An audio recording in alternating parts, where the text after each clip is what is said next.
If you don't have a rolling pin or a slab roller, you can still make slabs.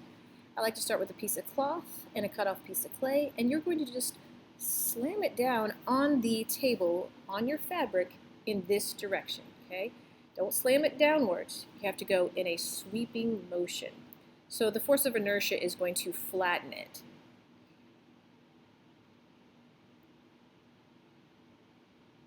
Just trying to make sure that there's no wrinkles in my fabric when I'm doing this.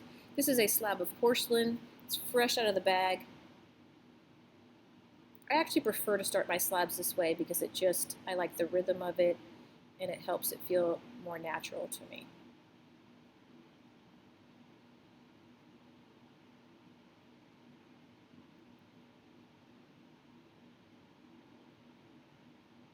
Just keep doing this as many times until you get it as thin as you need it.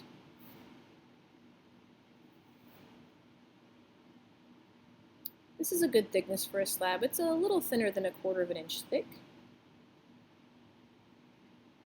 And then after I have thinned it out, I just like to use a kidney to smooth it.